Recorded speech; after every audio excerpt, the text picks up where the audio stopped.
hello, comment ça va? C'est moi où il n'y a pas eu l'alerte en fait. J'ai pas vu. Attendez. What the fuck?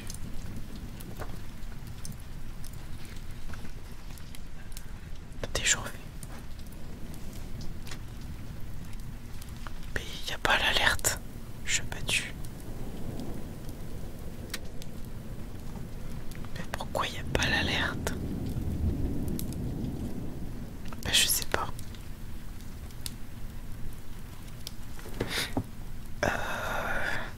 Alors là, c'est tout cassé. Attends. Mais je sais pas pourquoi il n'y a pas l'alerte en fait. Oui, je t'ai vu, non, je t'ai vu. Je le refais sur cet écran là, mais what the fuck? Pas super en fait. Oui, les lumières, j'aime bien. Je pense que je mettrai un drap en fait là-bas pour qu'on voit mieux. Parce que il faudrait que je la descende en vrai aussi. Parce qu'en vrai on voit la lune et tout, c'est trop joli. Mais pour l'instant c'est très bien comme ça. Mais je suis abattu, il n'y a pas les alertes. Mais pourquoi? Très étrange tout ça. C'est peut-être Streamlabs qui est en... Ah attends. C'est moi qui suis con en fait. C'était Stream Element qui s'est mis en pause alerte. Merci. Merci beaucoup pour ton resub, Elodie. Qu'est-ce que t'as? Oui, du coup je l'ai relancé comme un débile, mais voilà. Nickel. Oui, je me suis dit que c'était chill et tout, c'est cool. Oh mais mes émotes ont un chapeau de sorcière. Mais excellent en fait. J'avais pas vu. C'est pas moi qui ai fait, hein. Je sais pas comment ça fait, mais voilà. Yo, en vrai. Oui. Nickel, nickel. Bon, petit retour de l'ASMR là. Ça fait trop longtemps en vrai. Ça fait super longtemps que j'ai pas fait d'ASMR, mais je suis plutôt content de revenir. Voilà. Tu vas rester là jusqu'à ce que je me lève pour aller te faire sortir.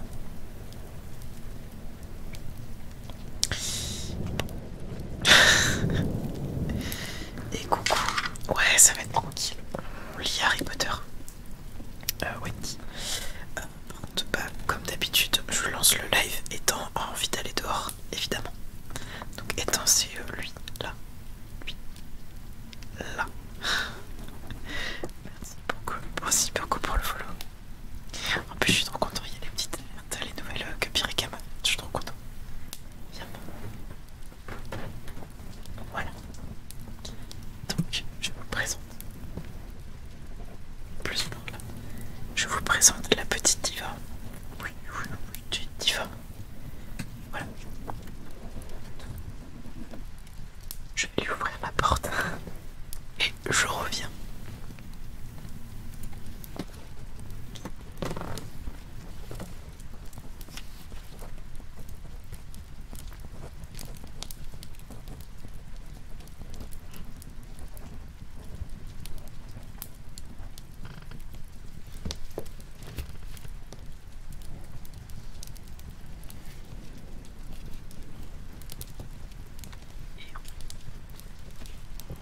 En vrai, on va attendre qu'il ait fait son petit tour. Je commencerai la lecture après. Mais dans le chieur, vraiment, c'est tout le temps comme ça. Genre, je lui propose avant de stream, tu vois. Je dis, est-ce que quelqu'un veut faire pipi? Non, personne. Évidemment, je lance, genre j'appuie sur le bouton. Et il a envie, quoi, forcément. Évidemment. Enfin bref, on a l'habitude à faire ça. J'ai l'impression que la lumière elle a changé. Pas la lumière là. La lumière en face de moi. Alors que non, puisque le bouton est à 3 km en fait. Très bizarre. Bon, ça a été votre journée. Dites-moi tout. Sur le temps qu'il aille faire son petit pipi là. Let's go. Ça m'énerve trop mes cheveux. En vrai, je suis content, je vais les laisser pousser. Parce que j'en peux plus de ces tout petits cheveux là qui font de la merde. En plus, avant ça se voyait pas trop que c'était hyper frisé. Parce que j'en avais beaucoup plus. Mais genre là, ça me fait trop flipper ces derniers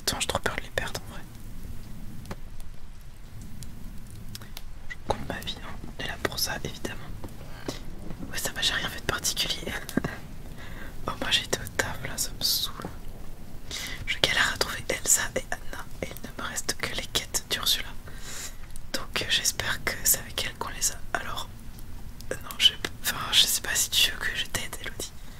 Dis-moi tout. Je les ai débloqués genre hier. Et voilà.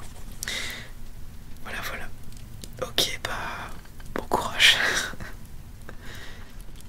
Disons que voilà, j'ai enfin réussi à enlever ces putains de souches. Je suis trop content. Mais les souffles ne pouvaient plus, j'ai pu... j'ai juste reculé le comment dire, le resto. Ah, il a bouilli, j'arrive.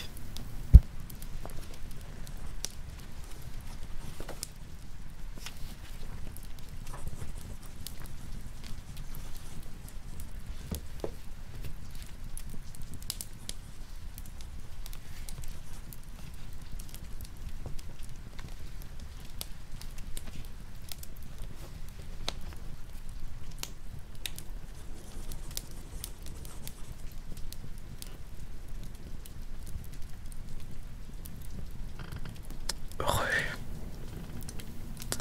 Attendez, si je déplace un truc, voilà. Non, voilà, on va y arriver. Voilà.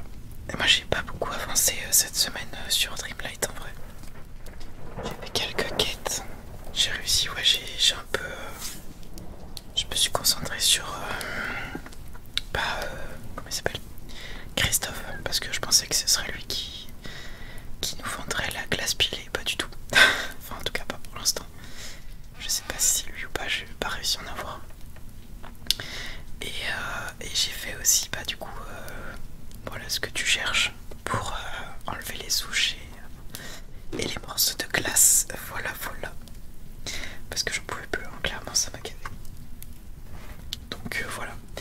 Mais du coup je sais toujours pas comment on a la glace pilée en vrai, c'est chiant.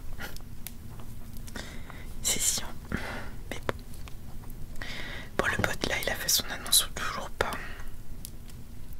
Ça y est, il a fait l'annonce. Bah dis donc, il a pris son temps. Tu vas la prendre avec un perso? Ok, bah faut que je me bouge le cul à faire les petites quêtes secondaires. Là hier j'ai débloqué la dernière zone aussi. Maintenant il y a Taz qui vient de se réveiller. Bon, Taz en vrai il se retient, ça va. Je vais faire style dodo, il va faire dodo. Ah ça s'achète, oh les bâtards. Ça j'ai du mal aussi avec les trucs où tu peux que acheter, tu peux pas le faire toi-même. Je suis un rat. Ça va. Y'a pas de bout. Je sais pas, il a fait tomber un truc. Oh là là, le troquet du canapé quoi. Parce qu'en fait vous savez pas, mais parce que vous voyez tout le temps Taz dans le canapé. Mais en vrai il n'a jamais le canapé. C'est tout le temps JM qui est dedans avec Ethan. Et du coup Taz n'a jamais accès au canapé parce que Taz c'est une diva aussi. Je sais pas trop mais si aussi. Puisqu'en gros Taz ne supporte pas qu'on soit à son contact. En gros il veut le canapé mais que quand il est tout seul dedans. Il veut pas partager. Du coup il se radine la nuit en mode oh c'est bon, mon canapé. Et voilà. Mais j'ai que des relous, j'en peux plus.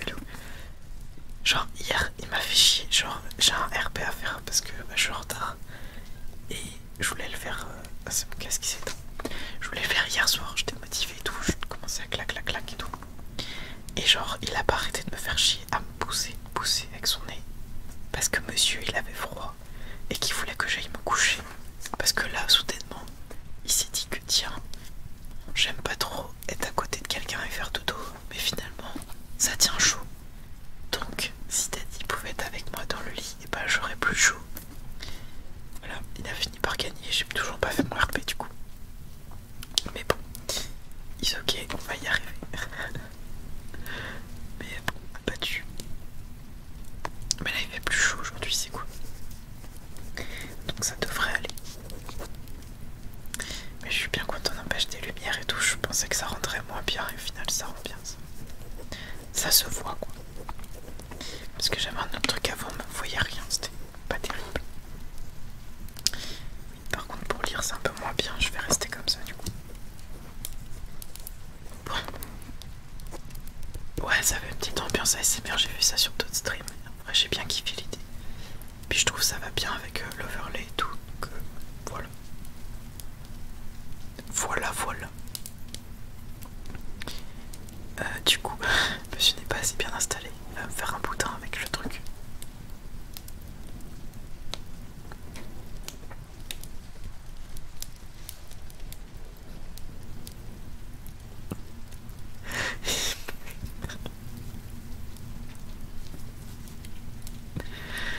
Ah là là, j'ai toujours pas réparé la Dogocam, hein, je suis désolée. Mais en fait ça marche pas, il faut que... Si ça marche. Mais en gros ça marche que sur un seul port USB, je ne sais pas pourquoi, ne me demandez pas.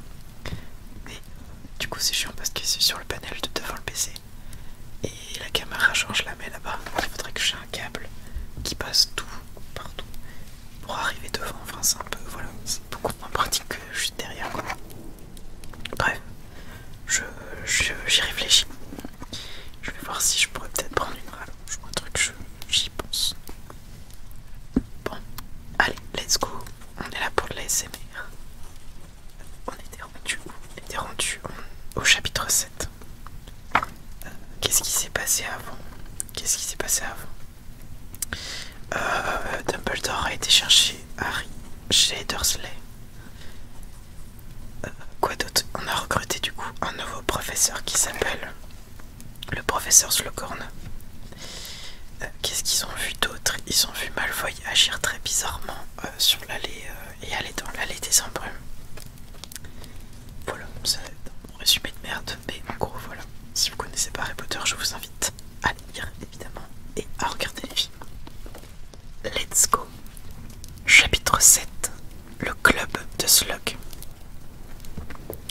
Slug pour Slughorn, évidemment, le nouveau professeur. Harry passa une bonne partie de la dernière semaine de vacances à se demander ce que pourrait bien signifier la conduite de Malfoy dans l'allée des embrumes. Ce qui le perturbait le plus, c'était son air satisfait lorsqu'il était sorti de la boutique. Quelque chose qui rendait Malfoy aussi heureux ne laissait rien présager de bon. Il était un peu agacé de voir que ni Ron ni Hermione ne manifestaient la même curiosité que lui pour ses activités. Ils se lassèrent tout au moins d'en parler au bout de quelques jours. Oui, Harry, je t'ai déjà répété que moi aussi, je trouvais ça louche, dit Hermione avec une certaine impatience. Elle était assise sur le rebord de la fenêtre, dans la chambre de Fred et de George, les pieds sur une de leurs boîtes en carton, et n'avait levé les yeux qu'à contre-cœur de son traité supérieur de traduction des runes. Mais nous sommes tombés d'accord pour dire qu'il pouvait y avoir beaucoup d'explications. Peut-être qu'il a cassé sa main de la gloire, suggéra Ron d'un ton vague, tandis qu'il essayait de redresser les brindilles tordues de son balai. Tu te rappelles de cette main desséchée qu'il avait? Mais vous vous souvenez quand il a dit « N'oubliez pas de me mettre celle-ci de côté », demanda Harry pour la énième fois. Pour moi, ça laisse entendre que Barjo a un autre objet comme celui qui a été cassé et que Malfoy les veut tous les deux. Tu crois, marmonna Ron, qui s'efforçait à présent de gratter la saleté accrochée aux manches de son balai. Oui, assura Harry. Voyant que Ron et Hermione ne répondaient pas, il reprit. Le père de Malfoy est à Azkaban. Vous ne croyez pas que Malfoy cherche à se venger? Ron leva la tête en clignant des yeux. Malfoy, se venger? Qu'est-ce que tu veux qu'il fasse? Justement, je ne sais pas, répliqua Harry, frustré. Il mijote quelque chose et nous devrions prendre ça au sérieux. Son père est un mange-mort.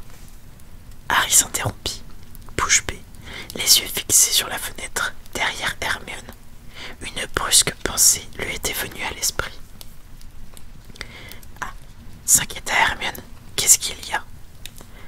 Ta cicatrice recommence à te faire mal, demanda Ron soudain alarmé. C'est un mange-mort, dit lentement Harry. Il a remplacé son père comme mange-mort. Il y eut un silence, puis Ron éclata de rire. Malfoy, il a 16 ans, Harry. Tu crois que tu sais qui voudrait de Malfoy dans ses rangs? C'est très improbable, Harry, estima Hermione, d'un ton traduisait une certaine réprobation. Qu'est-ce qui te fait penser? Chez Madame Gripure. Il ne l'avait même pas touchée, mais elle a protesté et a retiré son bras quand elle a voulu relever sa manche. C'était son bras gauche. Il porte la marque des ténèbres. Ron et Hermione échangèrent un regard. Murmura Ron, qui paraissait loin d'être convaincu. Je crois qu'il voulait simplement sortir de la boutique, dit Hermione. Il a montré à Barjo quelque chose qu'on n'a pas pu voir, insista Harry, entêté. Quelque chose qui a sérieusement effrayé Barjo. C'était la marque, j'en suis sûr. Il voulait que l'autre sache à qui il avait affaire, et vous avez remarqué comme Barjo a eu l'air inquiet. Ron et Hermione échangèrent à nouveau un regard. Je ne sais pas, Harry. Ouais, je ne crois toujours pas que tu sais qui accepterait Malfoy dans... Agacé, mais absolument convaincu qu'il avait raison, Harry attrapa une pile de robes de Quidditch crasseuses et quitta la pièce. Madame Weasley leur avait répété pendant des jours de ne pas attendre le dernier moment pour faire leur lessive et leur bagage. Dans le couloir, il tomba sur Ginny, qui retournait dans sa chambre chargée de vêtements fraîchement lavés. « À ta place, je ne descendrai pas à la cuisine maintenant, le prévient-elle. Il y a une grosse flaque de Flurk. Je m'arrangerai pour ne pas glisser dessus, répondit Harry avec un sourire.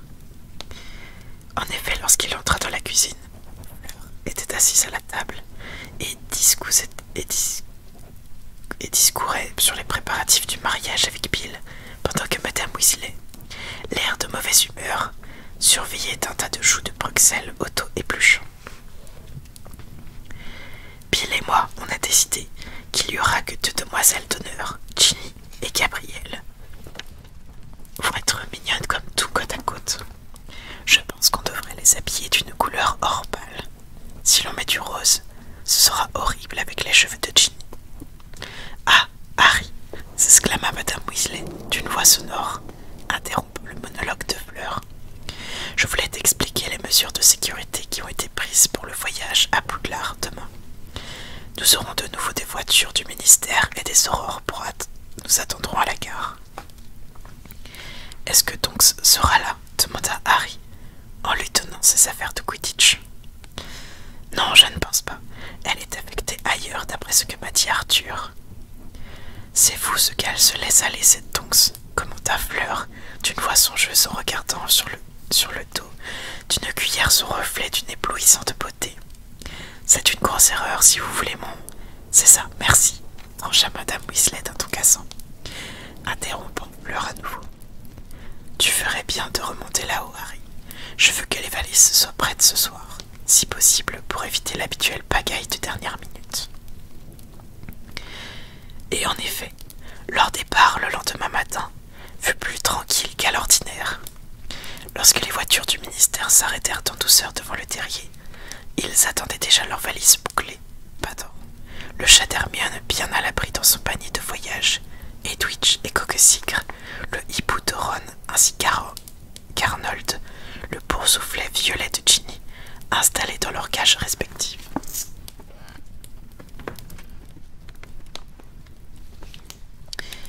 Coup de paille, Harry, dit Fleur d'une voix de gorge. Ron se précipita plein d'espoir, mais Ginny tendit le pied et il trébucha, s'étala de tout son long dans la poussière aux pieds de Fleur.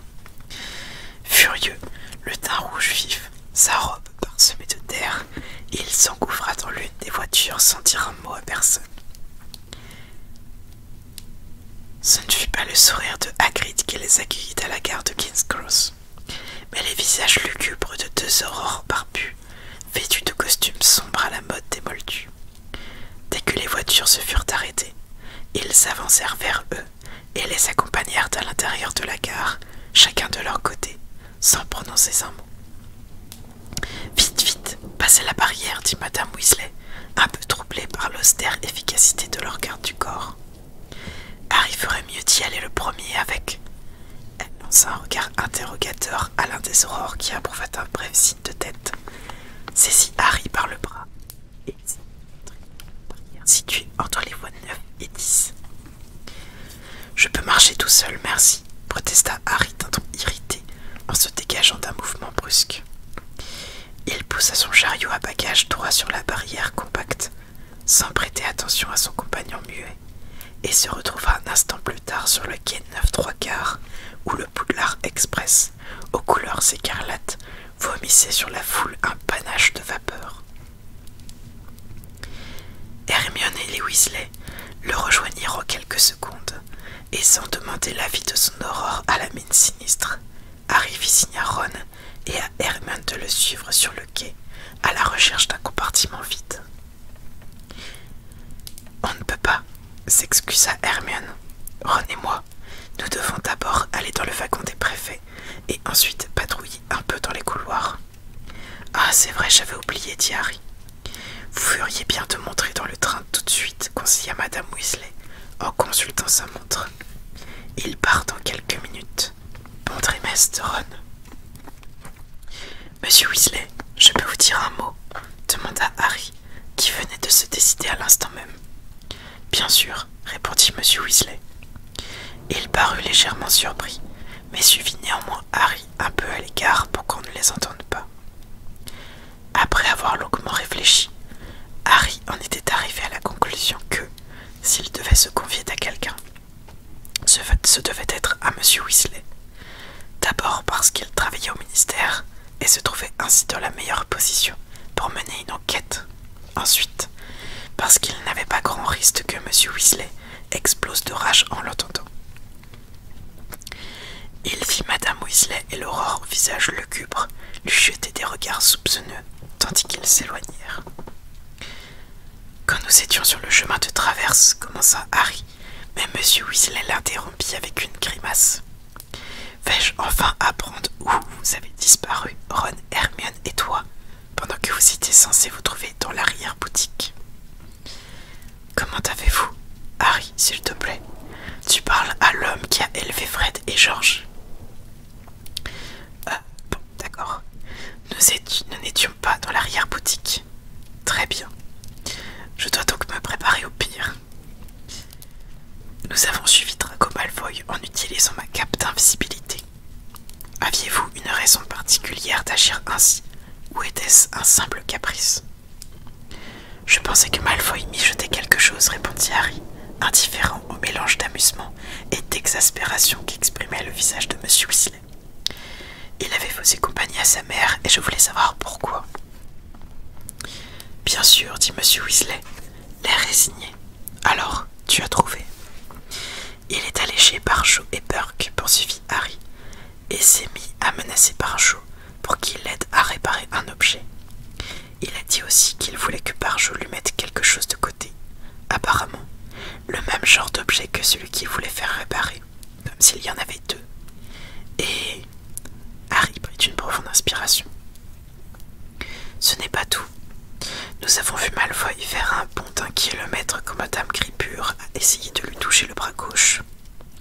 Je pense qu'il porte la marque des ténèbres et qu'il a pris la place de son père chez les Mangemorts.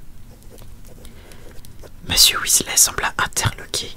Au bout d'un moment, il dit enfin: « Je doute que tu sais qui admette un garçon de 16 ans dans... Est-ce que quiconque sait vraiment ce que ferait ou ne ferait pas, vous savez qui ?» demanda Harry avec colère. « Excusez-moi, Monsieur Weasley, mais vous ne croyez pas qu'il faudrait chercher à en savoir plus?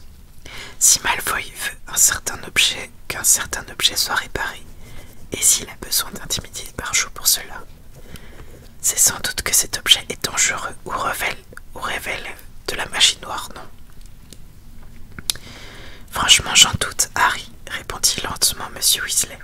« Tu sais, quand Lucius Malfoy a été arrêté, nous avons perquisitionné sa maison, et nous avons emporté tout ce qui pouvait représenter un danger. Je pense que quelque chose vous a échappé, s'entêta Harry.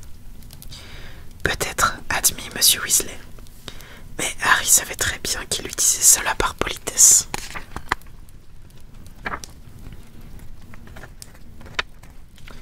Un coup de sifflet retentit derrière eux. Presque tout le monde était monté dans le train et les portières se refermaient. « Tu ferais bien de te dépêcher, conseilla Monsieur Weasley, tandis que Madame Weasley leur criait Harry, vite. Il se précipita et les Weasley l'aidèrent à hisser sa grosse valise dans le train. Mon chéri, tu viens chez nous pour Noël, tout a été arrangé avec Dumbledore. Nous te retrouverons donc bientôt, dit Madame Weasley, par la fenêtre ouverte, après que Harry eut claqué la portière derrière lui et que le train eut démarré. Fais bien attention à toi et... Le convoi prit de la vitesse. Sois sage et... Elle fut obligée de courir pour rester à sa hauteur. Pas d'imprudence. Pourquoi tout le monde minimise comme ça alors que Malfoy l'a si parfait? On est d'accord, c'est hyper frustrant, mais de toute façon, à partir du 5, il est vachement mis à l'écart Harry dans le sens où il est toujours rappelé à c'est un enfant, t'inquiète pas, on gère. Il gère rien du tout. Et ça se voit très bien à la fin du 6 en fait. Mais pendant tout le 6, il est extrêmement frustré parce que personne ne le croit en fait. Et du coup, ça fait monter la température entre guillemets. Et c'est aussi pour ça qu'il s'attache autant au prince de s'en mêler en fait. Parce que dans le 6, il se sent extrêmement seul. Donc voilà. Mais c'est hyper intéressant, il y a plein de petites subtilités dans les bouquins qu'on voit pas dans les livres, qu'on voit pas dans les films en fait. Comme ça, on le voit vite fait ce passage, quand on voit Malfoy. Mais après, on voit pas qu'il en parle à tout le monde et qu'il est frustré que personne le croit. Agita la main jusqu'à ce que le train prenne un virage et que Monsieur et Madame Weasley disparaissent de son champ de vision. Puis, il se tourna de l'autre côté pour voir où étaient les autres. Il pensa que Ron et Hermione devaient être enfermés dans le wagon des préfets. Mais Ginny se trouvait un peu plus loin dans le couloir où elle bavardait avec des amis. Traînant sa grosse valise, il se dirigea vers elle. Sur son passage, les autres élèves ne se gênèrent pas pour le dévisager. Certains collaient même leur nez contre la vitre de leur compartiment pour l'observer de plus près. Après les articles de la Gazette du Sorcier sur l'élu, ils s'étaient attendus à voir plus que d'habitude des bouches grandes ouvertes ou des regards ébahis, mais ils ne prenaient aucun plaisir à se retrouver ainsi sous le feu des projecteurs. Lorsqu'il fut arrivé à sa hauteur, il tapota l'épaule de Ginny. « Ça te dirait de chercher un compartiment avec moi ?»« Je ne peux pas, j'ai promis à Dean d'aller le retrouver, » répondit Ginny d'un ton joyeux. « À plus tard. » « D'accord. » Harry éprouva une étrange contrariété quand il la vit s'éloigner, ses longs cheveux roux se balançant sur ses épaules. Il s'était tellement habitué à sa présence au cours de l'été qu'il en avait presque oublié que Ginny ne faisait pas partie de ses proches, avec Ron et Hermione, lorsqu'ils étaient à l'école. Clignant des yeux, il jeta un regard autour de lui et s'aperçut qu'il était entouré d'un cercle de filles littéralement hypnotisées. « Salut Harry !» lança derrière lui une voix familière. « Neville !» s'exclama Harry, soulagé en se retournant pour voir arriver le garçon au visage lunaire qui essayait de se frayer un chemin vers lui. « Hello Harry !» dit une fille qui suivait Neville de près. Elle avait de longs cheveux et de grands yeux au regard nébuleux. « Luna, salut, comment tu vas ?»« Très bien, merci, répondit Luna. Elle serrait contre sa poitrine un magazine dont la couverture annonçait en grosses lettres qu'il y avait un cadeau à l'intérieur.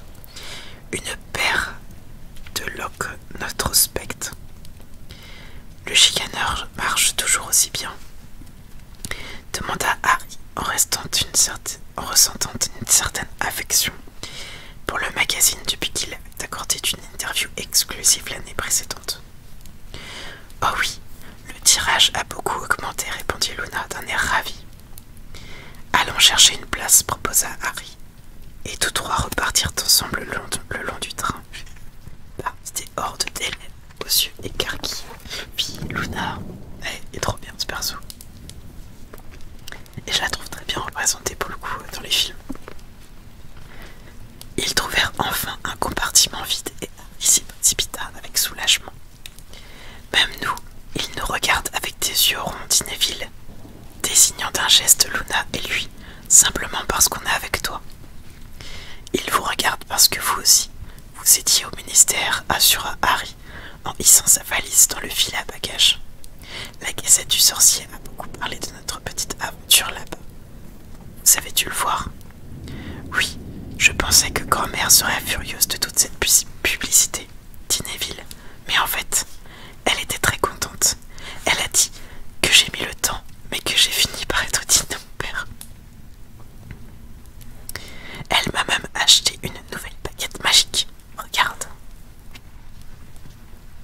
Mais il fait sa vie derrière, c'est pas possible. Il l'a sortie de sa poche et la montra à Harry. Bois de cerisier et grain de licorne, annonça-t-il avec fierté. On pense que c'est la dernière qu'Ollivander ait jamais vendue. Il a disparu le lendemain. Et là, reviens ici, Trevor.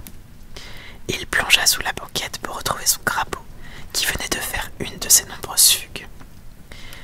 Est-ce qu'on aura toujours des réunions de l'AD cette année? Demanda Luna, occupée à détacher des pages centrales du chicaneur une paire de lunettes psychédéliques. Ce n'est plus la peine maintenant que nous sommes débarrassés d'ombrage, répondit Harry en s'asseyant. Neville se cogna la tête contre la banquette sous laquelle il cherchait son crapaud. Il avait l'air terriblement déçu. J'aimais beaucoup l'AD. J'ai appris des quantités de choses avec toi. Moi aussi, j'étais contente d'aller aux réunions, dit Luna, d'un ton serein. J'avais l'impression d'avoir des amis. Elle est horrible cette phrase.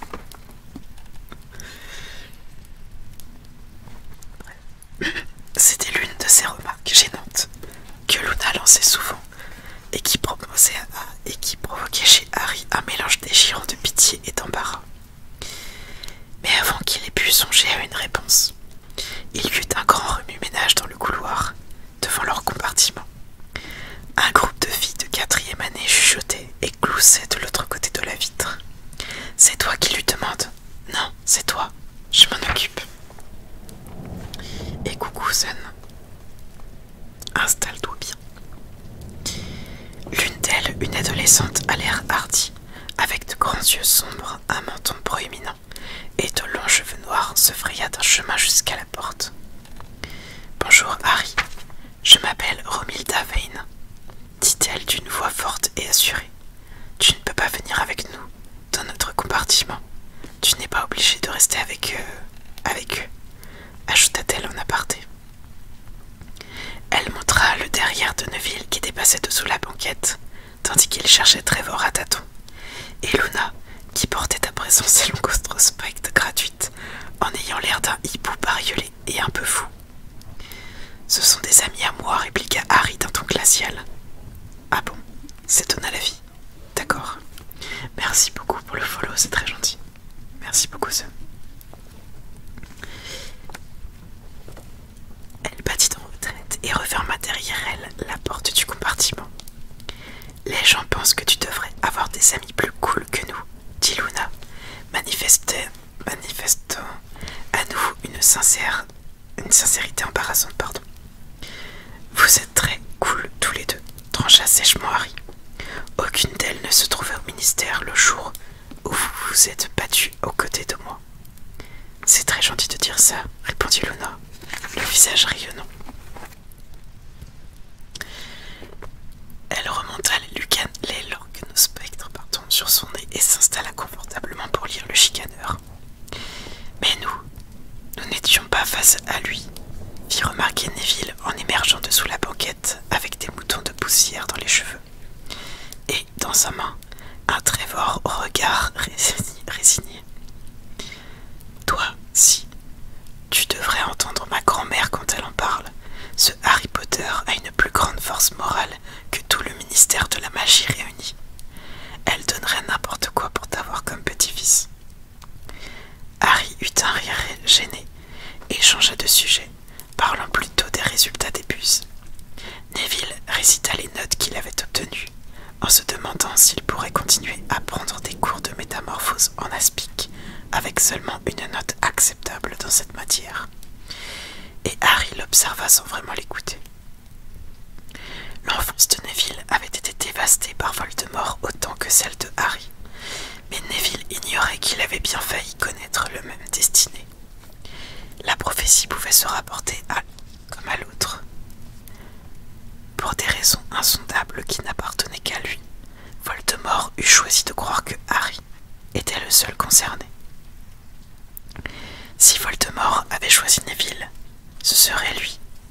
une cicatrice en forme d'éclair sur le front et le poids de la prophétie sur ses épaules. Mais en serait-il vraiment ainsi? La mère de Neville aurait-elle sacrifié sa vie pour le sauver, comme Lily l'avait fait pour épargner Harry? Oui, sûrement. Que serait-il arrivé cependant si elle n'avait pas pu s'interposer entre son fils et Voldemort? Y aurait-il alors eu un élu? Je suis désolé, hein, mais les lumières tamisées, c'est galère du coup. Un visage vide, là où Neville était à présent assis, et un Harry sans cicatrice que sa propre mère aurait embrassé sur le front pour lui dire au revoir, et non pas celle de Ron. Ça va, Harry? Tu as un drôle d'air, remarqua Neville. Harry sursauta. Désolé, Tu as peut-être attrapé un joncheur, s'inquiéta Luna d'un ton compatissant, derrière ses énormes lunettes colorées. Quoi? Un joncheur-huine? On ne les voit pas. Ils entrent dans ta tête par les oreilles et t'embrouillent le cerveau, expliqua-t-elle. J'en ai senti un voler autour de nous. Elle agita la main en l'air, comme si elle chassait des insectes invisibles. Harry et Neville échangèrent un regard et se hâtèrent de parler de Quidditch. À l'extérieur, le ciel était incertain, comme depuis le début de l'été. Il traversait des habituelles nappes de brume froide qui arrivaient parfois sous un soleil timide mais dégagé. Ce fut durant l'une de ces éclaircies, alors que le soleil brillait presque à la verticale, que Ron et Hermione entrèrent enfin dans le compartiment. « J'aimerais bien que le chariot de déjeuner se dépêche d'arriver. Je meurs de faim, dit Ron avec convoitise. Il se laissa tomber à côté de Harry en se massant le ventre. « Salut Neville, salut Luna. Tu sais quoi ?» ajouta-t-il en se tournant vers Harry. « Malfoy ne remplit pas ses obligations de prévu. Il reste assis dans son compartiment avec les autres Serpentards. On l'a remarqué en passant. » Harry se redressa, intéressé. Cela ne ressemblait pas à Malfoy de laisser échapper une chance d'exercer son pouvoir de préfet dont il avait abusé avec joie tout au long de l'année précédente. Comment a-t-il réagi quand il vous a vu? Comme d'habitude, répondit Ron, indifférent. Il imita le geste grossier de la main que Ron leur avait adressé. Étonnant de sa part, non? Enfin pas ça, précisa-t-il en renouvelant son geste. On se demande pourquoi il ne profite pas de l'occasion pour brutaliser quelques élèves de première année. Oui, je ne sais pas ce qui lui prend, dit Harry, mais son esprit bouillonnait. N'était-ce pas le signe que Malfoy avait des choses plus importantes en tête que de malmener les nouveaux? Il préférait peut-être la brigade inquisitoriale, suggéra Hermione. Le travail de préfet doit lui sembler un peu insipide après ça. Je ne crois pas, dit Harry. Je pense qu'il est... Mais avant qu'il ne puisse développer sa théorie, la porte du compartiment se rouvrit et une fille de 3e année entra hors d'haleine. Je dois apporter ça à Neville en du bas et à Harry Potter, balbutia-t-elle, en devenant écarlate lorsqu'elle croisa le regard de Harry. Elle avait à la main deux rouleaux de parchemin attachés avec des rubans violets. Perplexe, Harry et Neville prennent chacun le sien, et la fille sortit à reculons du compartiment d'un pas trébuchant. « Qu'est-ce que c'est » demanda Ron, tandis que Harry déroulait son parchemin. « Une invitation » répondit celui-ci. « Harry, je serais ravi si vous pouviez venir vous joindre à moi pour une petite collation dans le compartiment C, cordialement, professeur Slughorn. » Qui est le professeur Slughorn? Interrogea Neville, en regardant sa propre invitation d'un air interdit. Un nouvel enseignant, dit Harry. J'imagine qu'il faut y aller, non? Mais pourquoi veulent-ils que je vienne aussi? S'inquiéta Neville, comme s'il avait peur qu'on lui inflige une retenue. Aucune idée, répondit Harry, ce qui n'était pas entièrement vrai, même s'il n'avait aucune preuve de son intuition, que son intuition était fondée. Écoute, ajouta-t-il, pris d'une soudaine inspiration, On n'a qu'à mettre la cape d'invisibilité. Comme ça, on pourra observer Malfoy au passage et voir ce qu'il fabrique. Et coucou Raph, comment ça va? Mais l'idée n'était pas réalisable. Les couloirs étaient tellement encombrés d'élèves à la vue du chariot de friandises qu'il était impossible de s'y déplacer sous la cape d'invisibilité. À regret, Harry la rangea dans son sac, en songeant qu'il aurait été plus agréable de la porter, ne serait-ce que pour éviter les regards dont l'intensité s'était encore accrue depuis la dernière fois qu'il avait parcouru le train. Parfois, des élèves se précipitaient hors de leur compartiment pour l'examiner de plus près. Cho Chang fit exception et se rua au contraire à l'intérieur du sien, à l'approche de Harry. Lorsqu'il passa devant, il la vit résolument plongée dans une grande conversation avec son amie Marietta, dont l'épaisse couche de maquillage ne parvenait pas à masquer entièrement l'étrange éruption de boutons toujours incrustés sur son visage. Avec un petit sourire moqueur, Harry poursuivit son chemin. Lorsqu'ils arrivèrent au compartiment C, ils virent qu'ils n'étaient pas les seuls invités, bien qu'à en juger par l'accueil enthousiasme de Slughorn, Harry fut celui qui l'attendait avec le plus d'impatience. « Harry, mon garçon !» s'exclama-t-il. En le voyant arriver, Slughorn s'était levé d'un bond, et son énorme ventre recouvert de velours semblait remplir tout l'espace resté libre dans le compartiment. Son crâne à la calvitie luisante et sa grosse moustache argentée brillaient à la lumière du soleil avec le même éclat que les boutons dorés de son gilet. « Quel plaisir de vous voir, quel plaisir! Et vous? Vous devez être Monsieur Londubat. » Neville acquiesça d'un signe de tête, l'air apeuré. Sur un geste de Slughorn, ils s'assirent face à face, avec 2 places restées libres, juste à côté de la porte. Harry jeta un coup d'œil aux autres invités. Il reconnut un Serpentard qui était en même année qu'eux, un garçon noir, grand, avec des pommettes hautes et de longs yeux en amande. Il avait également 2 élèves de 7e année que Harry ne connaissait pas, et, écrasé dans un coin, à côté de Slughorn, Ginny, qui n'avait pas l'air de très bien savoir comment elle était arrivée là. « Vous connaissez tout le monde ?» demanda Slughorn à Harry et à Neville. « Blaise Zabini est en même année que vous, bien sûr. » Zabini, ne fit pas le moindre geste montrant qu'il le connaissait, et ne leur adressa même pas un salut. Harry et Neville restèrent tout aussi indifférents. Les élèves de Gryffondor et de Serpentard se détestaient par principe. Voici Cormac McLaggen. Vous avez peut-être déjà eu l'occasion de le rencontrer, non? McLaggen, un garçon massif aux cheveux drus, leva d'une main et Harry et Neville répondirent d'un signe de tête. Marcus Belby. Je ne sais pas si... Belby, qui était mince et paraissait nerveux, eut un sourire forcé. Et enfin, cette charmante jeune fille m'a dit qu'elle vous connaissait, acheva Slughorn. Derrière son dos, Ginny adressa une grimace à Harry et à Neville. Mais j'avoue, ils sont beaucoup. Tant Ginny, elle est complètement écrasée contre la vitre. Donc bon, on va dire qu'elle compte pour un demi, quoi. Mais j'avoue, il y a du monde. Il m'est bien agréable de vous avoir réunis, assura Slughorn d'un ton chaleureux. C'est une occasion pour moi de vous connaître un peu mieux. Tenez, prenez une serviette. J'ai apporté mon propre déjeuner.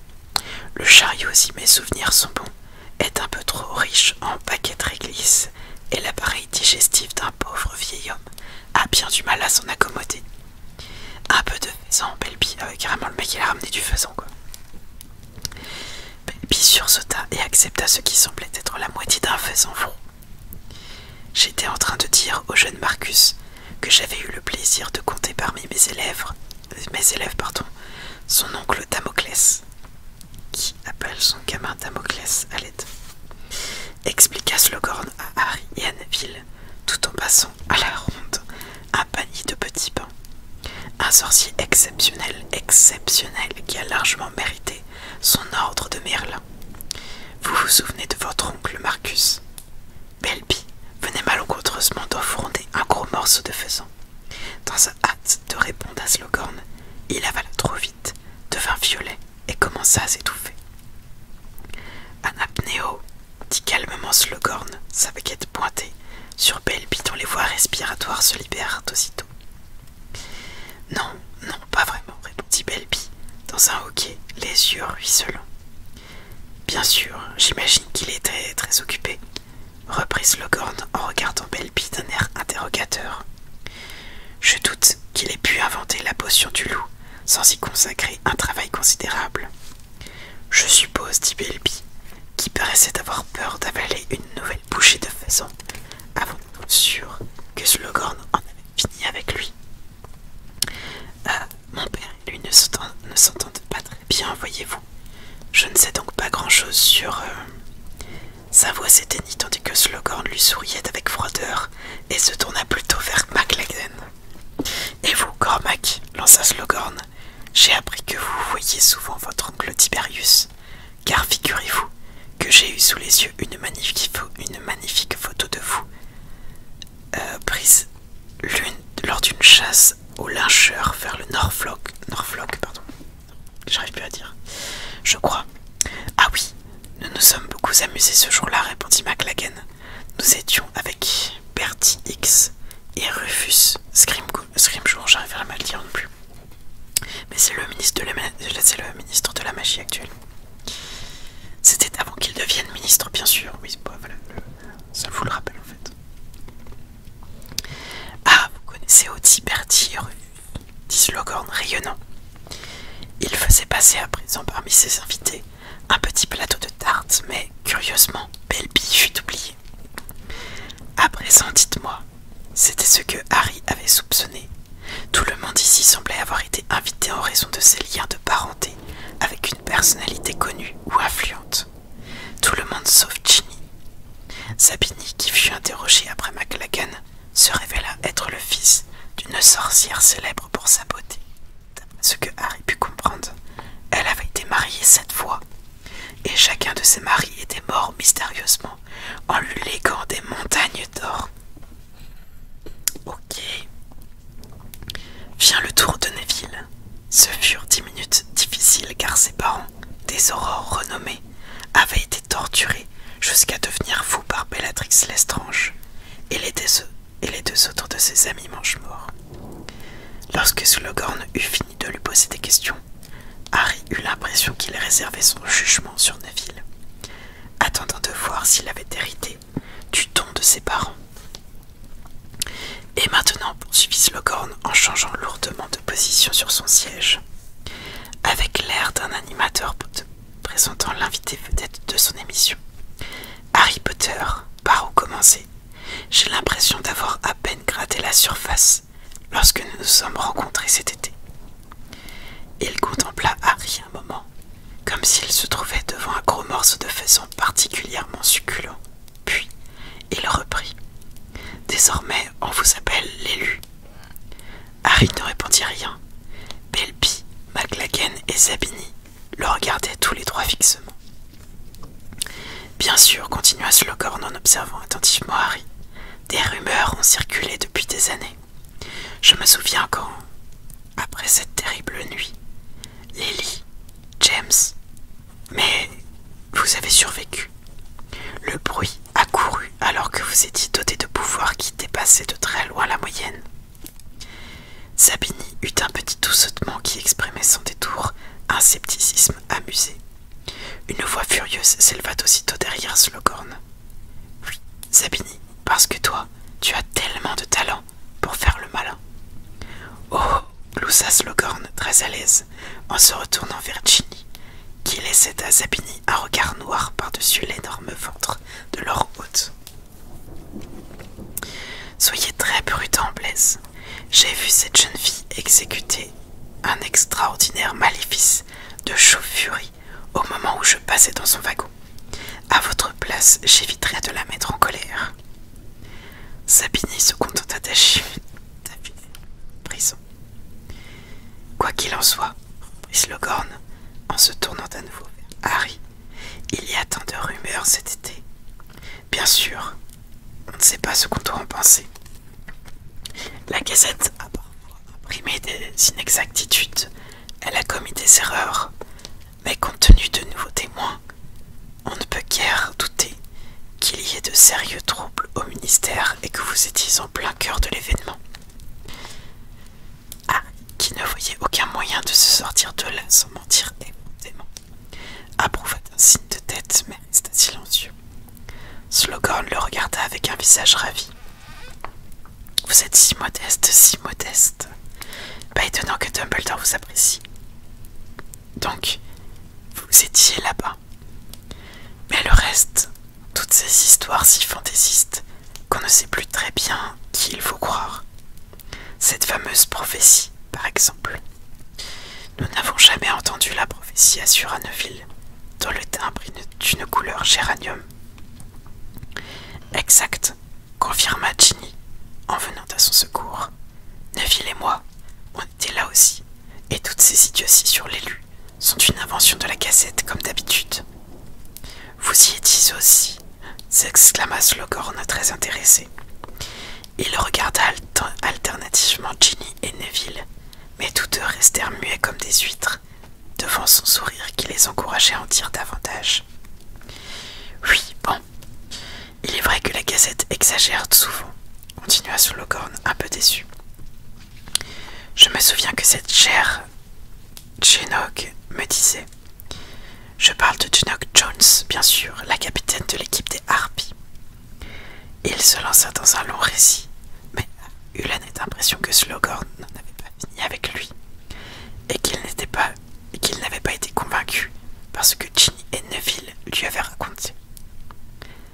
L'après-midi se poursuivit avec d'autres anecdotes concernant des sorciers illustres dont Slughorn avait été le professeur, et qui avaient tous été enchantés de se joindre à ce qu'il appelait le club de Slug à Poudlard. Harry avait hâte de partir, mais ne voyait pas comment s'y prendre sans paraître impoli. Enfin, après avoir traversé une nouvelle et longue nappe de brume, le train émergea dans un soleil couchant d'un rouge flamboyant, et Slughorn jeta un regard aux alentours, clignant des yeux à la lumière du crépuscule. Bonté divine, le jour tombe déjà. Je n'avais pas remarqué qu'ils avaient allumé les lampes. Vous feriez bien d'aller vous changer, tous. McLaggen, il faudra venir me voir pour que je vous prête ce livre sur les lyncheurs. Harry, Blaise, venez me dire bonjour de temps en temps. Vous aussi, mademoiselle. Il lança un clin d'œil à Ginny. Allez-y maintenant, allez-y. Lorsqu'il passa devant Harry en le poussant pour sortir dans le couloir devenu sombre, Sabini lui jeta un regard féroce que Harry lui rendit avec les intérêts. Ginny et Neville suivirent Sabini en direction de leur compartiment. « Je suis content que ce soit fini, marmonna Neville. Bizarre ce bonhomme, non ?»« Oui, un peu, » dit Harry, les yeux fixés sur Sabini. « Comment se fait-il que tu te sois retrouvé là, Ginny ?»« Il m'a vu jeter un maléfice à Zacharias Smith. » expliqua Ginny. « Tu te souviens, l'imbécile de Poufsouffle qui était dans l'AD. Il n'arrêtait pas de me demander ce qui s'était passé au ministère. À la fin, il m'a tellement énervé que je lui ai jeté un sort. Quand Slughorn est arrivé, j'ai cru qu'il allait me donner une retenue, mais il a jugé mon maléfice tellement réussi qu'il m'a invité à déjeuner. Dingue, non? Il vaut mieux inviter quelqu'un pour cette raison-là qu'à cause de la célébrité de sa mère, remarqua Harry, qui fronçait des sourcils en fixant la nuque de Sabini. Parce que son oncle...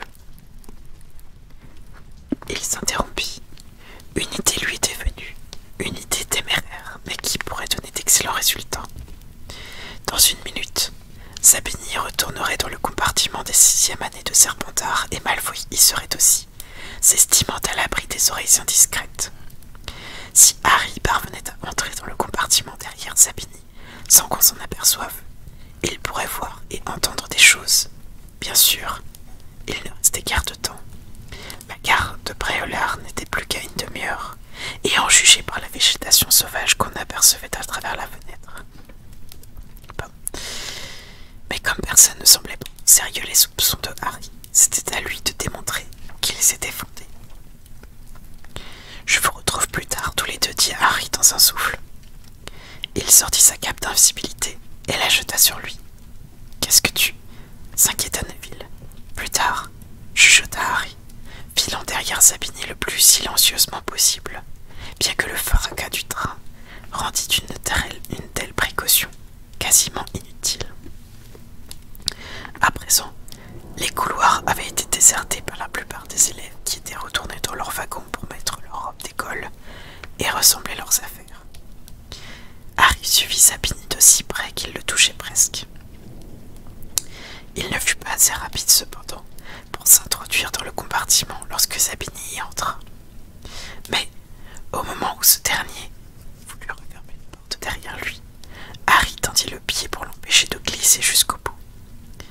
« Qu'est-ce qui se passe » s'impatienta Zabini, en repoussant à plusieurs reprises la porte coulissante qui heurtait à chaque fois le pied invisible de Harry. Celui-ci empoigna la porte et la rouvrit brutalement. Zabini, toujours agrippé à la poignée, tomba de côté sur les genoux de Goyle. Dans la confusion qui s'ensuivit, Harry se précipita à l'intérieur du compartiment, bondit sur le siège de Zabini, provisoirement vide, et se hissa dans le filet à bagages. Il eut la chance que Goyle et Zabini soient occupés à échanger des injures, attirant tous les regards sur eux, car Harry était sûr que ses pieds et ses chevilles étaient apparus, trahis par le mouvement de la cape pendant un terrible moment. Il avait même cru voir les yeux de Malfoy se poser sur l'une de ses baskets avant qu'elle ne disparaisse à nouveau. Mais Goyle referma la porte d'un coup sec et repoussa violemment Zabini, qui s'effondra sur son propre siège, visiblement secoué. Vincent Crabbe se replongea dans sa bande dessinée et Malfoy, ricanant, s'allongea sur deux sièges, la tête sur les genoux de Pansy Parkinson. Harry, plutonné dans une position inconfortable pour être sûr qu'il était entièrement caché sous sa cape, regarda Pansy caresser les cheveux blonds et soyeux de Malfoy, dégageant son front par un petit rire satisfait, comme si elle pensait à toutes celles qui auraient tant aimé être à sa place. Les lanternes accrochées au plafond du wagon éclairaient la scène d'une lumière vive. Harry arrivait à distinguer chaque mot de la BD de Crabbe. « Alors, Zabini, dit Malfoy, qu'est-ce que voulait Slughorn ?» Il essayait simplement de se faire bien voir par les fils de bonne famille, répondit Zabini, qui continuait de lancer des regards à Goyle. Mais il n'a pas réussi à en trouver beaucoup. Cette information ne sembla pas plaire à Malfoy. Qui étaient les invités demanda-t-il. McLaggen de Gryffondor. Ah ouais, son oncle est... Attendez, son oncle est une huile du ministère, commenta Malfoy. Un autre qui s'appelle Belby de Serdaigle. Ah non, pas lui, c'est un abruti, s'exclama Pansy. Et aussi Londubat, Potter et la fille Weasley, acheva Zabini. Malfoy se redressa brusquement, écartant d'un coup sec la main de Pansy. Il a invité Londubat. J'imagine, puisqu'il était là, dit Zabini d'un air indifférent. En quoi Londubat peut-il bien intéresser Slughorn? Zabini haussa les épaules. Potter, le précieux petit Potter, ça évidemment. Il voulait voir à quoi elle ressemblait l'élu, poursuivit Malfoy, avec un rictus méprisant. Mais la petite Weasley, qu'est-ce qu'elle a de spécial, celle-là? Il y a plein de garçons qui l'aiment bien, assura Pansy, en jetant à Malfoy un regard en biais pour voir sa réaction. Même toi, Blaise, tu dis qu'elle est jolie, et tout le monde sait à quel point il est difficile de te plaire. Je ne toucherai jamais à une fille qui a ignoblement trahi son sang, même si elle est jolie, affirma Zabini avec froideur. Et Pansy parut satisfaite. Malfoy reposa la tête sur ses genoux et la laissa à nouveau lui caresser les cheveux. Le mauvais coup de Slughorn me fait pitié. Peut-être qu'il devient un peu gâteux. Dommage. Mon père, qui était l'un de ses élèves préférés, a toujours dit qu'il était un bon sorcier en son temps. Slugger ne doit pas savoir que je suis dans le train, sinon, à ta place, je ne compterai pas sur une invitation, dit Sabini. Quand je suis arrivé, il m'a demandé des nouvelles du père de Note. Ils étaient amis apparemment, mais quand il a appris qu'il avait été arrêté au ministère, il ne semblait pas très content, et Note n'a pas été invité. Je ne crois pas que Slughorn s'intéresse aux mange-morts. Malfoy paraissait en colère, mais il se força d'un rire singulier, dépourvu d'humour. Personne ne se soucie de ce qui l'intéresse ou pas. Qui est-il? Quand on y réfléchit, un imbécile de prof, rien de plus. Malfoy paille. Peut-être que je ne serai même plus à Poudlard l'année prochaine. Alors qu'est-ce que ça peut me faire qu'un vieux aussi obèse, même ou pas? Qu'est-ce que tu veux dire? Tu ne seras peut-être plus à Poudlard l'année prochaine, s'exclama Pansy, d'un ton indigné, en interrompant ses caresses. On ne sait jamais, répondit Malfoy avec l'ombre d'un sourire. Il est possible que je m'occupe de choses plus importantes et plus intéressantes. Recroquevillé sous sa cape dans le filet à bagages, Harry sentit son cœur battre plus vite. Que diraient Ron et Hermione s'ils entendaient cela? Crabbe et Goyle restèrent bouche bée. Apparemment, ils n'avaient pas la moindre idée de ce que pouvaient être ces choses plus importantes et plus intéressantes que projetait Malfoy.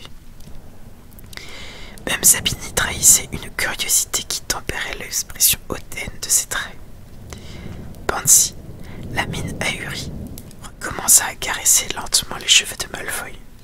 « Tu veux dire, lui ?» Malfoy haussa les épaules. « Ma mère veut que je finisse mes études, mais personnellement, je ne crois pas que ce soit si utile de nos jours. Réfléchissez un peu. Quand le Seigneur des Ténèbres aura pris le pouvoir, vous croyez qu'il s'occupera de savoir combien de puces et d'aspics chacun peut avoir? Bien sûr que non. Ce qui comptera, c'est le genre de service qu'on lui aura rendu, le degré de dévotion qu'on lui aura montré. Et tu crois que toi, tu seras capable de faire quelque chose pour lui? Demanda Sabini d'un ton sanglant. 16 ans et même pas encore diplômé. Je viens de te le dire, non? Peut-être qu'il s'en fiche que je sois diplômé ou pas. Peut-être que le travail qu'il veut me confier ne nécessite pas de diplôme, répondit Malfoy à voix basse. Crabbe et Goyle avaient toute la bouche ouverte comme des gargouilles. Pansy baisait les yeux même vers Malfoy comme si elle n'avait jamais rien vu d'aussi impressionnant. J'aperçois Poudlard, dit Malfoy, manifestement ravi de l'effet qu'il venait de créer. Il montra du doigt la fenêtre obscurcie par la nuit tombante. Il est temps de mettre nos robes. Harry était si occupé à observer Malfoy qu'il n'avait pas remarqué le geste de Goyle pour prendre sa valise. Lorsqu'il la vit basculer du filet, elle heurta violemment Harry sur le côté de la tête, et il ne put retenir un hoquet de douleur. Malfoy leva les yeux, les sourcils froncés. Harry n'avait pas peur de Malfoy, mais il n'aimait pas trop l'idée d'être découvert, caché sous sa cape d'invisibilité, par un groupe de serpentards hostiles. Les yeux embués et la tête douloureuse, il tira sa baguette magique de sa poche, en prenant garde à ne pas déplacer la cape, et attendit. Retenant son souffle, à son grand soulagement, Malfoy sembla croire que le bruit entendu n'était qu'un effet de son imagination.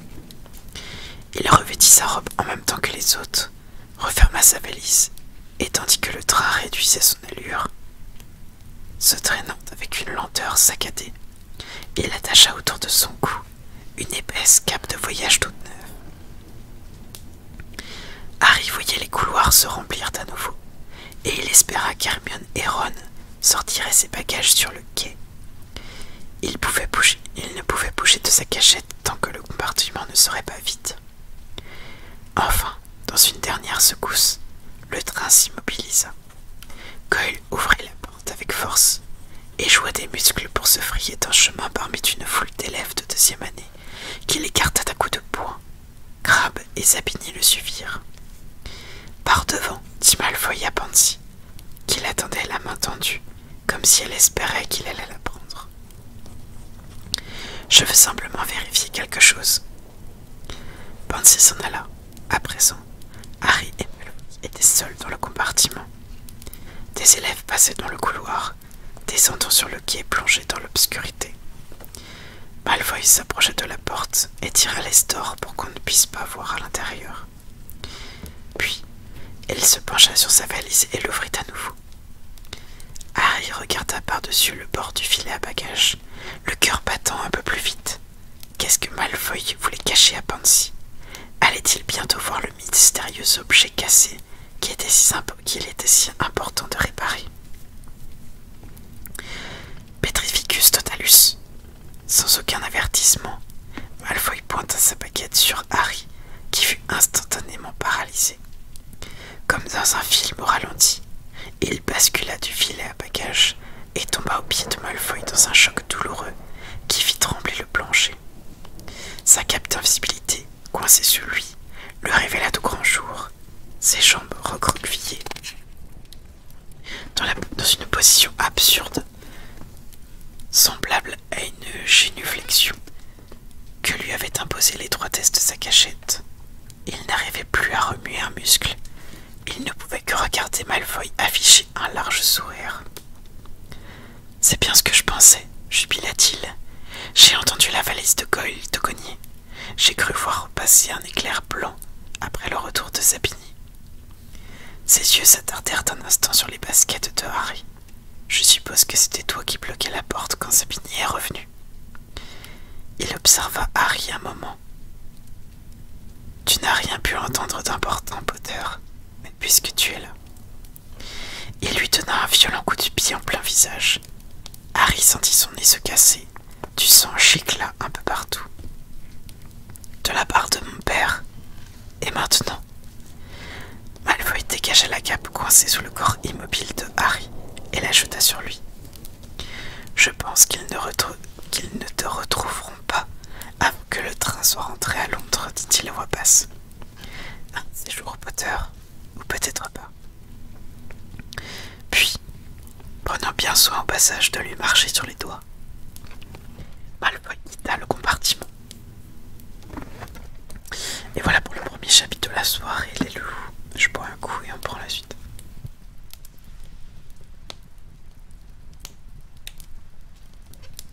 Bonsoir Cobb, comment tu vas?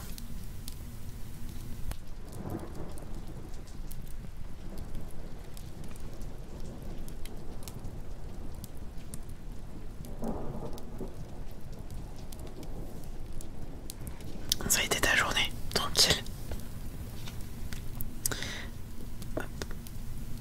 Ouais, je suis fatigué, j'ai travaillé aujourd'hui. Cet après-midi. Mais ça va, je suis moins fatigué que la semaine dernière en vrai, ok. Puis bon, ouais, c'est l'ASMR, hein, ça m'endort aussi en vrai. Chapitre 8. La victoire de Rogue. Ah, n'arrivez pas. Geste. Il resta immobile sous la cape d'invisibilité, sentant sur son visage la tiédeur et l'humidité du sang qui coulait de son nez, écoutant les voix et les bruits de pas qui lui parvenaient du couloir. Il pensa tout d'abord que les compartiments devaient sûrement être vérifiés avant que le train ne reparte. Mais il songea aussitôt avec découragement que même si on regardait à l'intérieur, on ne le verrait pas. On ne l'entendrait pas. Son seul espoir, c'était que quelqu'un entre et trébuche contre lui. Harry n'avait jamais autant haï Malfoy qu'à cet instant. Paralysé sur le sol de ce compartiment, telle une absurde torture renversée sur le dos, le sang coulant dans sa bouche ouverte à lui donner la nausée. Il s'était mis dans une situation si stupide, et à présent, les derniers bruits de pas s'évanouirent. Tout le monde se pressait sur le quai. Il entendait le frottement des bagages que les élèves traînaient derrière eux et le tumulte des conversations. Ron et Hermione pensèrent qu'il avait quitté le train sans eux. Le temps qu'ils ils arrivent à Poudlard, prennent leur place dans la grande salle, regardent autour de la table de Gryffondor et s'aperçoivent enfin qu'il n'était pas là. Le train serait déjà à mi-chemin de Londres. Il essaya de produire un son, ne serait-ce qu'un grognement, mais c'était impossible. Il se rappela alors que certains sorciers, comme Dumbledore par exemple, parvenaient à jeter des sorts sans parler, et il essaya un sortilège d'attraction pour récupérer la baguette magique qui lui était tombée des mains, en répétant dans sa tête les mots « Accio baguette ». Mais il ne se passa rien. Il crut entendre le frémissement des arbres autour du lac et le ululement lointain d'un hibou, mais aucun son indiquant qu'on le cherchait. Ou même, il s'en voulut un peu d'avoir cet espoir. Des voix paniquées, se demandant où était passé Harry Potter. Un sentiment d'accablement le saisit alors, lorsqu'il imagina le convoi des diligences tirées par des sombrales, avançant lentement vers l'école, et les éclats de rire étouffés qui devaient s'élever de celle où Malfoy racontait à ses amis Serpentards comment il avait attaqué Harry. Une secousse ébranla le train et fit rouler Harry sur le côté. À présent, au lieu du plafond, il regardait la poussière accumulée sous la banquette. Le sol se mit à vibrer, tandis que la locomotive se remettait en marche. L'express repartait, et personne ne savait qu'il se trouvait toujours à bord. À cet instant, il sentit quelqu'un arracher sa cape d'invisibilité, et une voix au-dessus de lui lança « Salut Harry !» Il y eut un éclair de lumière rouge, et le corps de Harry retrouva sa mobilité. Il put se redresser dans une position assise plus digne, essuyer précipitamment d'un revers de main le sang de son visage contusionné, et lever la tête vers Tonks, qui tenait à la main sa cape d'invisibilité. « On ferait bien de sortir d'ici, dit-elle, alors qu'un panache de vapeur obscurcissait la fenêtre du compartiment et que le train commençait à rouler. Viens, on va sauter en marche. Yes, let's go. » Harry courut derrière elle dans le couloir. Tonks ouvrit la portière et bondit sur le quai qui donnait l'impression de glisser sous eux à mesure que le convoi prenait de la vitesse. Harry l'imita, vacilla un peu en atterrissant, puis se redressa à temps pour voir la locomotive écarlate s'éloigner de plus en plus vite avant de disparaître dans un virage. L'air frais de la nuit apaisa les lancements douloureux de son nez. Tonks l'observait et il se sentit furieux, gêné d'avoir été découvert dans une position aussi ridicule. Sans prononcer un mot, elle lui rendit sa cape d'invisibilité. « Qui avait ça ?» demanda-t-elle enfin. « Drago Malfoy » répondit Harry d'un ton amer. « Merci de... enfin... pas de quoi ?» dit Tonks sans sourire.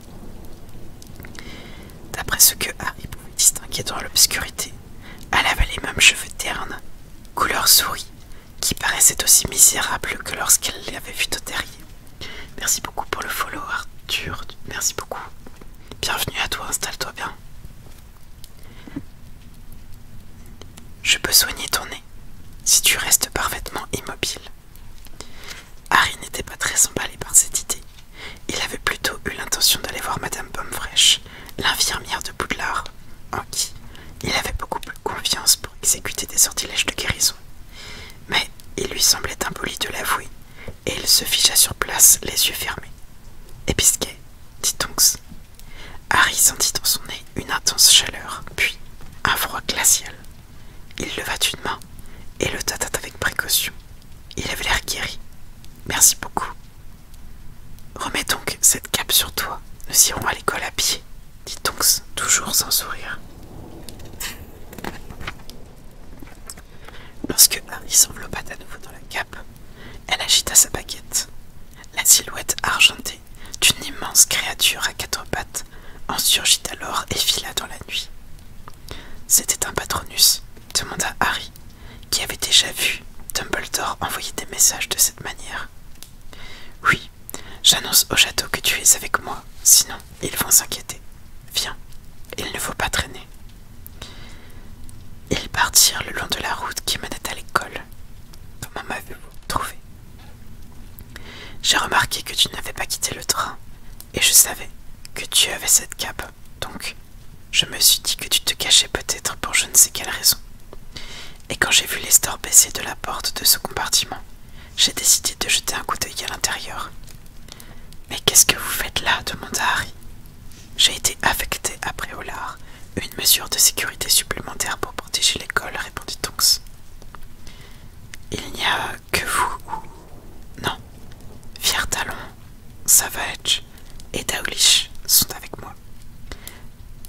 Dawlish, l'aurore que Dumbledore a attaqué l'année dernière, c'est ça. Bah écoute, ça va bien, petit ASMR, et toi, comment ça va? Comment s'est passée ta journée? Ils avancèrent à pas lourds sur la route sombre et déserte, suivant les traces fraîches de la diligence. Sous la cape, Harry jetait des regards remplis à Tonks. L'année précédente, elle lui posait sans cesse des questions, au point de devenir un peu agaçante par moments. Elle riait facilement, plaisantait. À présent, elle paraissait plus âgée, plus sérieuse, plus déterminée. Était-ce la conséquence de ce qui s'était passé au ministère? Il songea que, avec un certain malaise, qu'Hermione l'aurait incité à dire quelque chose de réconfortant au sujet de Sirius, lui assurer qu'elle n'y était pour rien. Mais il n'arrivait pas à s'y résoudre. Il n'avait aucun reproche à lui faire à propos de la mort de son parent. Ce n'était pas plus sa faute que celle de n'importe qui d'autre, et bien moins que la sienne. Mais il n'aimait pas parler de Sirius lorsqu'il pouvait l'éviter.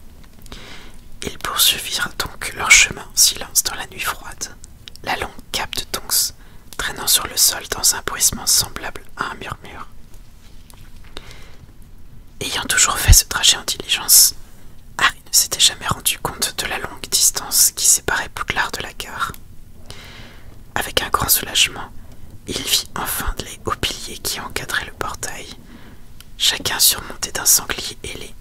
Il avait froid, il avait faim, il avait hâte de laisser derrière lui cette nouvelle Tonks si lugubre. Mais lorsqu'il tendit la main pour pousser la grille, il s'aperçut qu'elle était fermée par une chaîne. « Allô, Mora !» lança-t-il d'une voix assurée. Sa baguette pointait sur le cadenas, mais rien ne se produisit.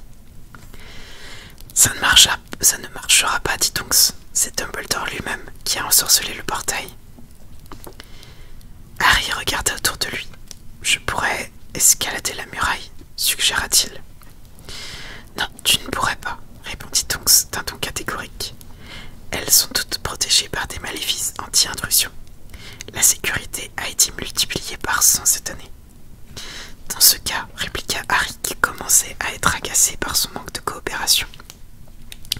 J'imagine qu'il ne me reste plus qu'à dormir ici jusqu'à demain matin. Quelqu'un vient te chercher, dit Tonks. Regarde. Une lanterne se balançait au pied du château. Harry fut si heureux de la voir qu'il se sentit prêt à endurer les pires réprimandes de Rusard, lancées de sa voix sifflante, et ses tirades sur les élèves qui seraient moins souvent en retard si seulement on leur écrasait les pouces dans un étau. Ce fut seulement lorsque la lueur jaune arriva à 3 mètres d'eux que Harry, débarrassé de sa cape d'invisibilité, reconnut avec une profonde répugnance le nez crochu et les longs cheveux noirs et graisseux de Severus Rogue que la lanterne éclairait par en dessous. « Tiens, tiens, tiens !» ricana Rogue. Il sortit sa baguette magique et donna une petite tape sur le cadenas. Aussitôt, les chaînes se détachèrent en ondulant comme des serpents, et les grilles s'ouvrirent dans un grincement. « C'est gentil à vous de venir nous voir, Potter. Dommage que vous jugiez les robes de l'école indignes de votre élégance naturelle. »« Je n'ai pas eu le temps de me changer. Je n'avais pas mes... » commença Harry. Mais Rogue l'interrompit. « Inutile d'attendre, Nymphadora. Potter est tout à fait en sécurité entre mes mains. C'était à Hagrid que j'ai envoyé le message, dit Tonks avec un froncement de sourcils. festin de début d'année.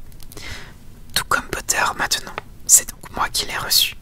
Au fait, ajouta Rogue en reculant d'un pas pour laisser passer Harry. J'ai été très intéressé par votre nouveau patronus. Il lui referma la grille au nez dans un grand fracas de métal et donna d'une autre coup de baguette sur les chaînes qui reprirent leur place dans un cliquetis. Je crois que l'ancien vous réussissait beaucoup mieux, dit Rogue, avec une indéniable malveillance. Le nouveau paraît un peu faible. Lorsque Rogue balança la lanterne, Harry vit sur le visage de Tonks une expression fugitive d'indignation et de colère. Puis, l'obscurité la recouvrit à nouveau. Bonne nuit, lui lança Harry par-dessus l'épaule tandis qu'il prenait la direction de l'école, aux côtés de Rogue. Merci pour tout. À bientôt, Harry. Pendant une minute environ, Rogue ne prononça pas un mot. Harry avait l'impression de répandre autour de lui des ondes de haine si puissantes qu'il semblait incroyable que Rogue n'en ressente pas la brûlure.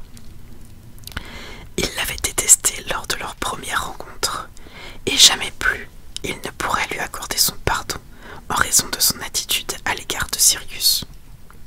Dumbledore pouvait dire ce qu'il voulait.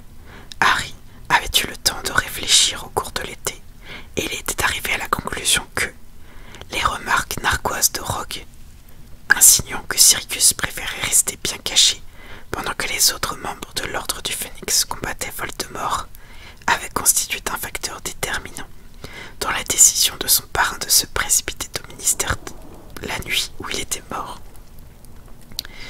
Harry s'accrochait à cette idée parce qu'elle lui permettait d'incriminer Rogue, ce qui était en soi satisfaisant, mais aussi parce qu'il savait qu'il avait quelqu'un qui ne regrettait en rien la mort de Sirius. C'était bien l'homme à côté duquel il marchait dans l'obscurité.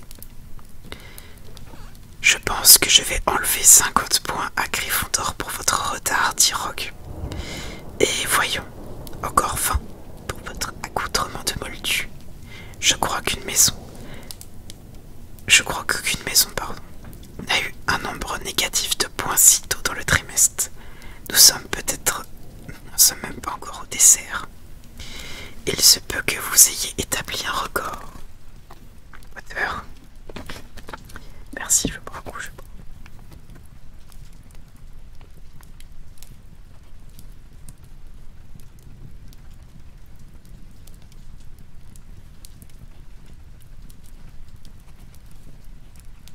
Merci beaucoup. Il est en train de me virer tout le bled là.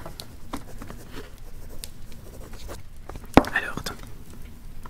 La fureur et la haine qui bouillonnait en lui donnaient à Harry l'impression d'être joviable. Mais il aurait encore mieux aimé rester immobilisé pendant tout le trajet de retour à Londres, plutôt que de révéler à Rogue les raisons de son retard.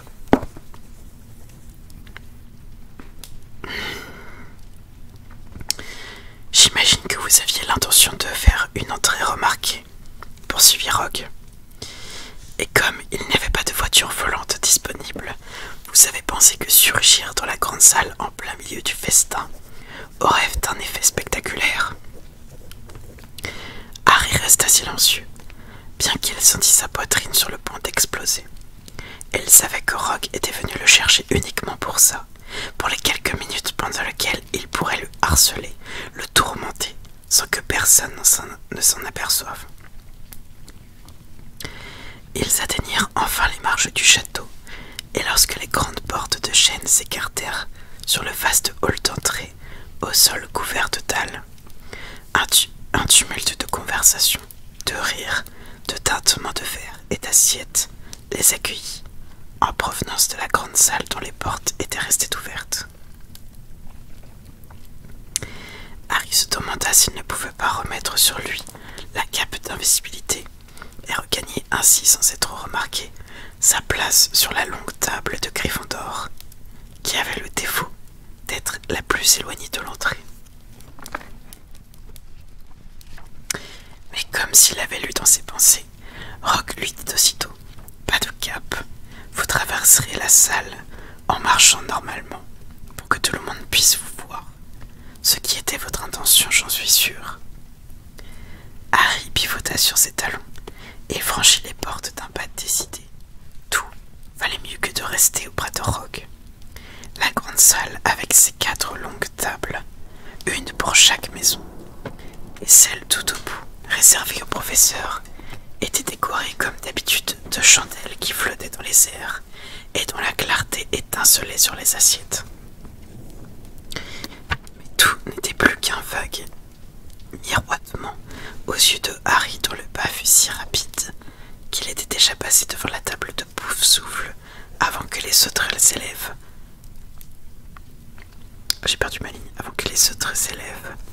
eût vraiment eu le temps de le regarder.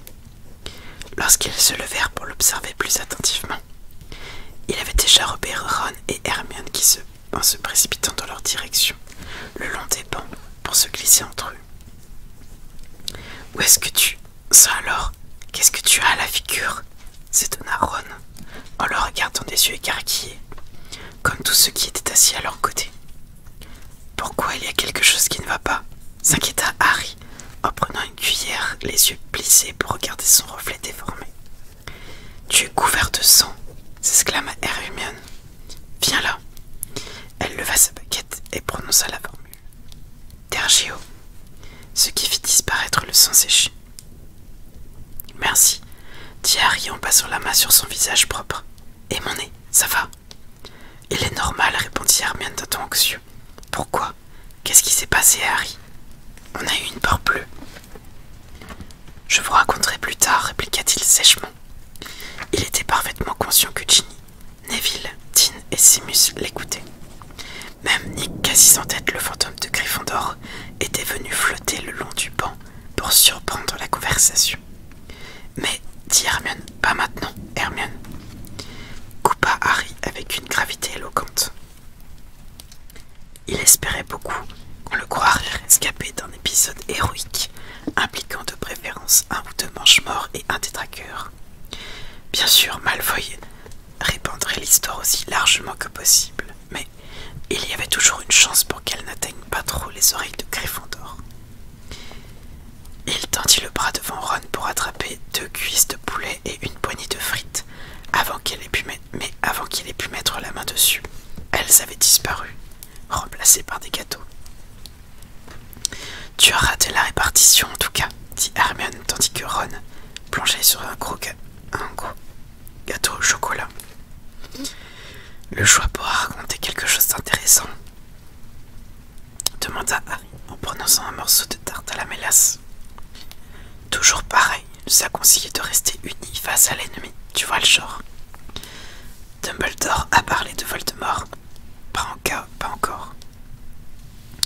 Mais il réserve toujours son vrai discours pour la fin du festin. Ça ne devrait plus tarder maintenant. Rogue m'a dit que Hagrid était arrivé en retard. Tu as vu Rogue? Comment ça se fait? S'étonna Ron, entre 2 bouchées du gâteau qu'il avalait avec frénésie. Je suis tombé sur lui, répondit Harry, évasif. Hagrid n'avait que quelques minutes de retard, dit Hermione. Tiens, regarde, Harry, il te fait signe. Harry tourna la tête vers la table des professeurs et sourit à Hagrid qui, en effet, lui adressait un geste de la main. Hagrid n'avait jamais vraiment réussi à se comporter avec la dignité de sa voisine de table, le professeur McGonagall, directrice de Gryffondor, dont la tête lui arrivait quelque part entre le coude et l'épaule, et qui observait d'un regard désapprobateur cette façon un peu trop enthousiaste de saluer d'un élève. Harry remarqua avec surprise la présence du professeur Trelawney, qui enseignait la divination, assise de l'autre côté de Hagrid. Elle quittait rarement sa chambre située en haut d'une tour et ne l'avait encore jamais vu participer au festin de début d'année. Elle paraissait aussi bizarre qu'à l'ordinaire, couverte de perles scintillantes et de longs châles, les yeux agrandis par les verres de ses immenses lunettes. L'ayant toujours un peu considérée comme une mystificatrice, Harry avait été stupéfait de découvrir, à la fin de l'année précédente, qu'elle était l'auteur de la prédiction qui avait poussé Lord Voldemort à tuer ses parents et à l'attaquer lui-même. Depuis qu'il l'avait appris, il éprouvait moins que jamais l'envie de se trouver dans sa compagnie. Fort heureusement, il ne suivait plus les cours de divination cette année. Ses grands yeux, semblables à un phare, se posèrent sur lui, et il tourna précipitamment la tête en direction de la table des Serpentards. Sous des rires et des applaudissements d'abageurs, Draco Malfoy était en train de mimer quelqu'un qui se fait fracasser le nez. Harry baissa les yeux sur sa tarte à la mélasse avec, à nouveau, un sentiment de brûlure dans les entrailles. Que n'aurait-il pas donné pour affronter Malfoy seul à seul? Alors, que voulait le professeur Slughorn, demanda Hermione. Savoir ce qu'il s'était vraiment passé au ministère, répondit Harry. Il n'est pas le seul, lança Hermione avec dédain. On n'a pas arrêté de nous poser des questions là-dessus dans le train, n'est-ce pas, Ron? Oui, dit Ron. Ils veulent tous savoir si tu es vraiment l'élu. Même parmi les fantômes, il y a beaucoup de conversations à ce sujet, interrompit Nick quasi sans tête. Il inclina vers Harry, sa tête à peine rattachée au reste de son corps, en la faisant osciller dangereusement sur la fraise qui portait autour du cou. Je suis considéré comme une sorte d'autorité quand il s'agit de Harry Potter. Il est de notoriété publique que nous entretenons des relations amicales. Mais j'ai assuré la communauté des esprits que je ne vous importunerai pas avec des questions. Harry Potter sait qu'il peut se confier à moi en toute tranquillité, l'aurais-je dit. J'aimerais mieux mourir que de trahir sa confiance. Ça ne vous engage pas beaucoup puisque vous êtes déjà mort, fit remarquer Ron. Une fois de plus, vous manifestez à mon égard autant de sensibilité qu'une hache émoussée, dit Nick quasi sans tête d'un air offensé. Puis, il s'éleva dans les airs et retourna à l'autre bout de la table de Gryffondor au moment où Dumbledore se levait à celle des professeurs. Les conversations et les rires qui résonnaient dans la salle s'évanouirent presque aussitôt.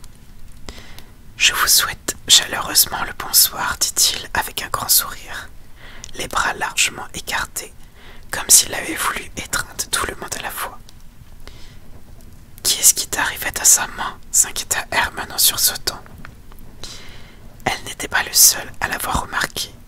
La main droite de Dumbledore était toujours aussi noircie et cadavérique que le soir où il était venu chercher Harry chez les Dursley. Des chuchotements se répandirent à droite, à gauche de la salle. Dumbledore, qui en avait deviné la cause, se contenta de sourire et tira sa manche pourpre et or sur sa main blessée. « Rien d'inquiétant, assura-t-il d'un ton dégagé. À présent, je souhaite la bienvenue aux nouveaux élèves. Et je salue le retour des anciens. Une nouvelle année d'apprentissage de la magie vous attend. » Sa main était déjà comme ça quand je l'ai vue cet été, murmura Harry à Hermione. Je pensais qu'elle serait guérie maintenant, ou que Madame Pomfrèche aurait fait quelque chose. On dirait qu'elle est morte, remarqua Hermione avec une expression dégoûtée. Il y a des blessures qu'on ne peut pas guérir, des anciennes malédictions. Il existe aussi des poisons sans antidote. Et Monsieur Rusard, notre concierge, m'a chargé de vous informer que tous les objets provenant du magasin de des frères Weasley, farce pour sorciers facétieux, sont rigoureusement interdits sans aucune exception. Comme d'habitude, ceux qui voudraient jouer dans leur équipe de Quidditch devront donner leur nom au directeur ou à la directrice de leur maison respective. Nous cherchons également de nouveaux commentateurs pour les matchs. Les candidats devront se signaler de la même manière. Nous sommes heureux d'accueillir cette année un nouvel enseignant de notre équipe, le professeur Slughorn. Slughorn se leva, son crâne chauve brillant à la lumière des chandelles, son gros ventre dans son gilet, plongeant la table dans l'ombre. Le professeur Slughorn est un de mes vieux collègues qui a accepté de reprendre son ancien poste de maître des potions. Des potions, des potions. Le mot se répéta en écho dans toute la salle, les élèves se demandant s'ils avaient bien entendu. Des potions, s'exclamèrent Ron et Hermione en se tournant vers Harry. Mais tu avais dit... Le professeur Rogue, quant à lui, poursuivit Dumbledore en élevant la voix pour couvrir la rumeur, se chargera des courses de défense contre les forces du mal.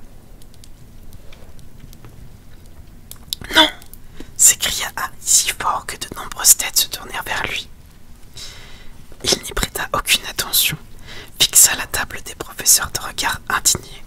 Comment Rogue avait-il pu devenir professeur de défense contre les forces du mal après tout ce temps? Ne savait-on pas depuis des années que Dumbledore ne lui faisait pas confiance pour occuper ce poste? Harry, tu nous avais annoncé que Slughorn devait enseigner la défense contre les forces du mal, s'exclama Hermione. C'est ce que je pensais, assura Harry, en fouillant dans sa mémoire pour essayer de se rappeler. À quel moment Dumbledore lui avait dit, mais maintenant qu'il y pensait, il était incapable de se souvenir un seul mot de Dumbledore à ce sujet. Rogue, qui était assis à la droite de Dumbledore, ne se leva pas lorsque son nom fut prononcé. Il se contenta d'un geste nonchalant de la main pour remercier les élèves de Serpentard qui l'applaudissaient. Mais Harry avait perçu une expression triomphale sur le visage qu'il détestait tant. Au moins, une chose est sûre, déclara-t-il d'un ton féroce, c'est que Rogue sera parti avant la fin de l'année. Qu'est-ce que tu veux dire? Demanda Ron. Ce poste est maudit. Personne n'y est resté plus d'1 an.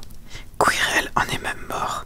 Personnellement, je vais croiser le doigt pour qu'il y ait un nouveau cadavre. Harry, s'indigna Hermione choquée.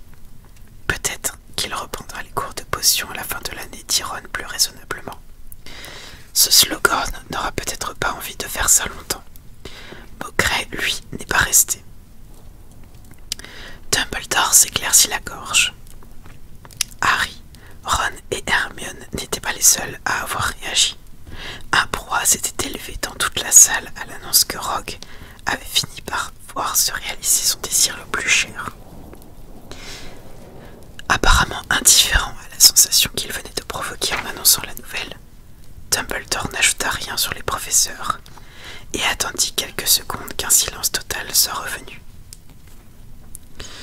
Autre chose à présent. Tout le monde sait dans cette salle. Lord Voldemort et ses partisans sont à nouveau libérés et se refont de plus en plus. Le silence devint plus tendu, pesant, à mesure qu'il parlait. Harry jeta un coup d'œil à Malfoy, qui ne regardait pas Dumbledore, mais faisait voler sa fourchette devant lui, à l'aide de sa baguette magique, comme s'il trouvait les paroles du directeur indignes de son attention. Je n'insisterai jamais assez sur les dangers que représente cette situation et sur les précautions que chacun d'entre nous doit prendre pour assurer notre sécurité. Les fortifications magiques du château ont été consolidées au cours de l'été. Nous disposons désormais de moyens nouveaux, plus puissants, pour assurer notre protection, mais nous devons nous garder soigneusement de toute imprudence, que ce soit de la part des élèves ou celle des enseignants. Je vous demande donc instantanément de respecter les restrictions qui pourraient vous être imposées pour des raisons de sécurité, aussi détestables qu'elles vous paraissent, en particulier l'interdiction de vous trouver ailleurs que dans votre lit, en dehors des heures autorisées. Je vous supplie, au cas où vous remarqueriez quelque chose de suspect à l'intérieur ou à l'extérieur du château, d'en informer immédiatement un professeur. Je compte sur vous pour accorder, dans votre conduite quotidienne, la plus grande attention à votre sécurité et à celle des autres. Dumbledore balaya la salle d'un regard bleu, puis il sourit à nouveau. Mais maintenant, des lits tièdes et confortables vous attendent, et je sais que votre première priorité sera d'être parfaitement reposé pour votre cours de demain. Souhaitons-nous donc bonne nuit. Salut. Dans l'habituel raclement assourdissant des bancs qu'on repoussait, des centaines d'élèves commencèrent à sortir de la grande salle pour prendre le chemin de leur dortoir. Harry n'était pas du tout pressé de partir en même temps que la foule, au regard écarquillé, ou de s'approcher de Malfoy, qui saisissait l'occasion pour raconter à nouveau comment il avait écrasé le nez. Il préférait traîner derrière les autres en faisant semblant de relancer sa chaussure, pendant que la plupart des élèves de Gryffondor partaient devant lui. Hermione s'était aussitôt précipitée pour remplir son devoir de préfet, qui consistait à montrer le chemin aux premières années, mais Ron était demeuré auprès de Harry. « Qu'est-ce qui est vraiment arrivé à ton nez ?» demanda-t-il lorsqu'ils se retrouvèrent derrière la foule des élèves, à l'abri des oreilles indiscrètes. Harry le lui raconta, preuve de la solidité de leur amitié. Ron s'abstint de rire. « J'ai vu Malfoy mimer quelque chose avec son nez, murmura-t-il d'un air sombre. « Oh, ça n'a pas d'importance, assura Harry avec amertume. Écoute plutôt ce qu'il a dit avant de s'apercevoir que j'étais là. » Harry s'était attendu à voir Ron abasourdi avec la vantardise de Malfoy, mais il ne parut pas du tout impressionné, ce que Harry considéra comme de la pure obstination. « Allons, Harry. » Il essayait simplement de faire le malin devant Parkinson. Quelle mission pourrait bien lui confier, tu sais qui? Comment peux-tu être sûr que Voldemort n'a pas besoin de quelqu'un à Poudlard? Ce ne serait pas la première fois. Tu veux bien arrêter de prononcer ce nom, Harry, lança une voix derrière lui, d'un ton réprobateur. Harry se retourna et vit Hagrid qui hochait la tête. Dumbledore le prononce, lui, répliqua Harry entêté. Oui, mais lui, c'est Dumbledore, pas vrai, dit Hagrid d'un air mystérieux.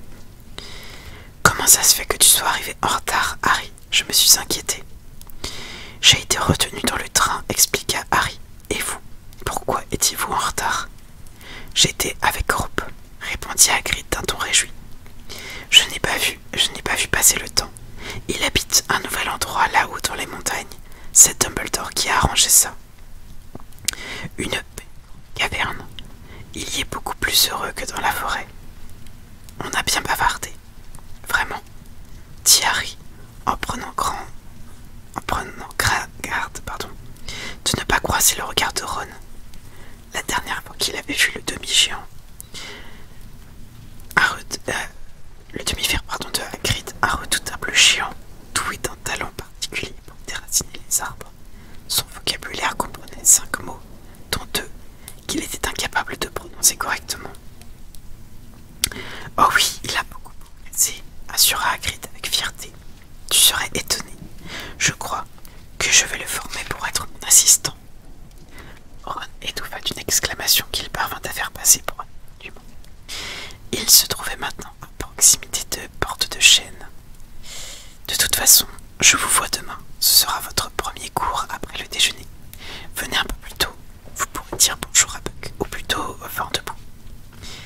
Les saluant d'un signe de main amical, il sortit dans l'obscurité du parc. Harry et Ron échangèrent un regard. Ils savaient que Ron éprouvait le même embarras que lui. Tu laisses tomber les cours de soins créatures magiques. Ron acquiesça d'un signe de tête. Toi aussi. Harry hocha la tête à son tour. Et Hermione l'arrête également, demanda Ron. Harry répondit par un nouveau signe de tête affirmatif. Il préférait ne pas penser à ce que dirait Hagrid quand il s'apercevrait que ses 3 élèves préférés avaient abandonné la matière qu'il enseignait. Et voilà, c'est tout pour ce soir, les loulous. Si je dis pas de bêtises, la suite sera mardi s'il n'est pas d'empêchement. Voilà, là. On est 4, je vais voir vite fait si je peux vous envoyer chez quelqu'un d'autre, à moins que vous dormiez déjà, je ne sais pas. Alors, Twitch.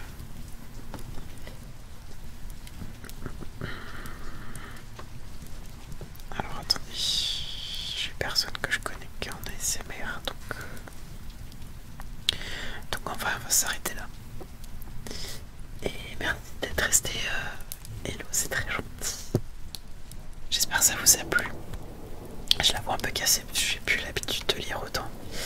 Mais ça va revenir, ne vous inquiétez pas. Je parle un peu du nez parce que voilà, un petit peu le nez bouché, mais on s'en est sorti. En vrai, je suis content.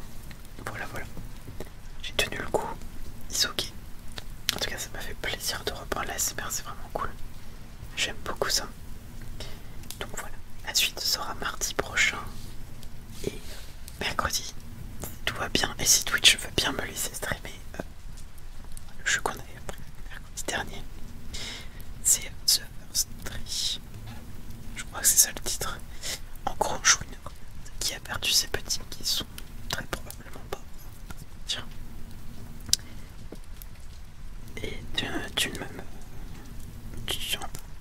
On suit les souvenirs qui renoue avec son père. Donc voilà. On leur sortir les mouchoirs mercredi si vous voulez venir. Voilà. Et puis jeudi, bien sûr, on continue Mass Effect, hein, évidemment. Je vais essayer de prendre un truc pour que l'aquarium se nourrisse automatiquement les poissons puisqu'ils sont tous morts. Ouais. D'ailleurs, faut que je fasse le clip comme de ça. Voilà, voilà. Puis dimanche, on reprend la SMR, voilà. Je vous fais des bisous. Merci beaucoup d'être passé, c'est très très gentil. Merci beaucoup pour les nouveaux follow. Merci Hello pour le resub et tout ça.